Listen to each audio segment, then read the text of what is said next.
Hello students.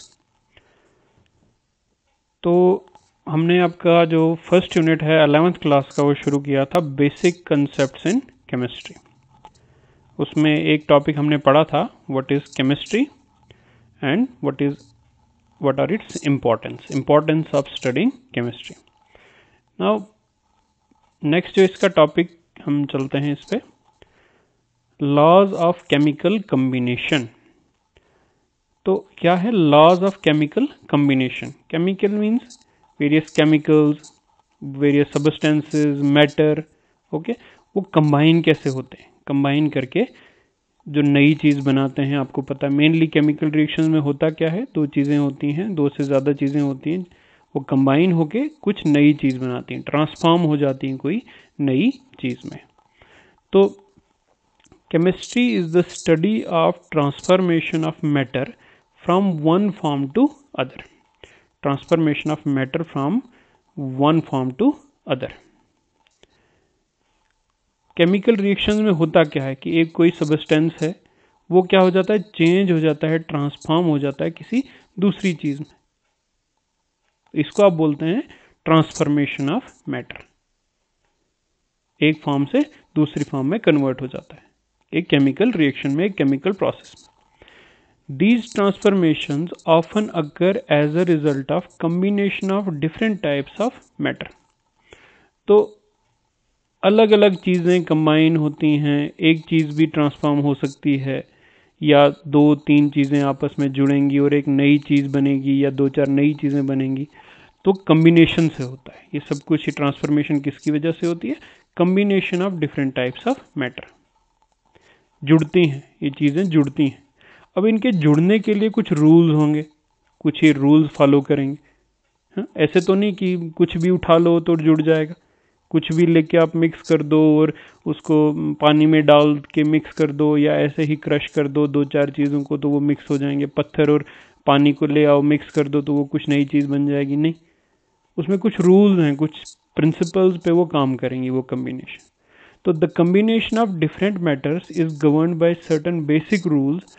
These rules are referred to as laws of chemical combination. There are 5 basic laws of chemical combination. तो इनके पीछे क्या है, इन combine होने के पीछे, मैटर का कंबाइन होने के पीछे कुछ लॉज हैं, कुछ रूल्स हैं। उनको आप बोलते हैं लॉज ऑफ केमिकल कम्बिनेशन। तो आई होप आपको ये चीज़ समझ आ गई होगी क्या है कि केमिस्ट्री जो है वो ट्रांसफॉर्मेशन की ब्रांच है। एक चीज़ जो है वो ट्रांसफॉर्म हो जाती है, एक या एक से ज़्यादा चीज़ें ट्रांसफॉर्म हो जाती हैं एक नए चीज़ में। और ये ट्रांसफॉर्मेशन होती कैसे है? चीज़ों के कंबाइन होने से, चीज़ों के कंबाइन होने से। जब भी कंबाइन हो जाते हैं ये जो कम्बिनेशन है, इसके पीछे कुछ रूल्स हैं, और वो रूल्स क्या हैं, वो लॉज क्या हैं, उन्हीं को आप बोलते हैं these rule refer to as the chemical combination. उनको आप केमिकल कम्बिनेशन बोलते हैं। मेनली आपने क्या पढ़ने हैं और हमारे पास क्या रूल्स होते हैं ये केमिकल कम्बिनेशन के। First is your law of conservation of mass. एक एक करके हम डिटेल में इसको पढ़ेंगे। Law of conservation of mass क्या होता है इसमें? ये मैटर के मास से रिलेटेड है। किससे? मास से रिलेटेड है। Next is law of constant composition. ये कोई मैटर है तो उसकी कंपोजिशन क्या है, उसके अंदर जो है वो चीज़ें क्या हैं, कौन से एलिमेंट हैं, ठीक है। तो जैसे कार्बन डाइऑक्साइड अगर आपके पास गैस है तो उसके मास से रिलेटेड कुछ चीज़ें होंगी रिएक्शन में, तो वो law of conservation of mass deal करेगा। बट वो कार्बन डाइऑक्साइड की कंपोजिशन क्या है, वो किस चीज़ का बना है, उसमें क्या है, कार्बन है, ऑक्सीजन है, ठीक है, किस रेशो में है, वो आपको बताएगा law of constant composition.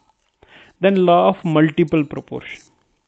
Multiple proportion आपको क्या बताएगा कि दो चीज़ें जो हैं वो अलग अलग रेशो में कंबाइन होती हैं तो अलग अलग चीज़ बनाती हैं। जैसे कार्बन और ऑक्सीजन, अगर ये आपका मिलके CO भी बन सकता है, और कार्बन और ऑक्सीजन मिलके आपका CO2 भी बन सकता है।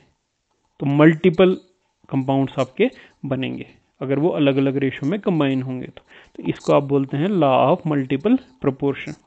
लॉ ऑफ रेसिप्रोकल प्रोपोर्शन, इसमें क्या है, आपके तीन एलिमेंट्स को आप कंबाइन करके देखते हैं और उनकी रेशो को आप जो है वो उसकी बेस पे आप अलग अलग कंपाउंड्स बनाते हैं, उनकी रेशो निकालते हैं। This is law of reciprocal proportion. हम डिटेल में पढ़ेंगे हर एक लॉ को।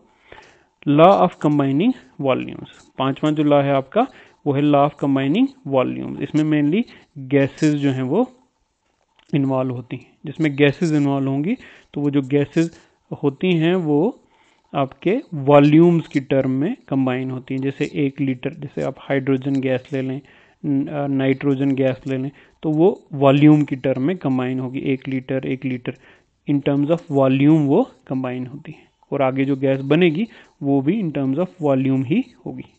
तो ये 5 लॉज आपने पढ़ने हैं। आप जस्ट आप उनके नाम याद रखो। Law of conservation of mass, law of constant composition, law of multiple proportion, law of reciprocal proportion and law of combining volume, या के लूसेक लॉ इसको बोलते हैं।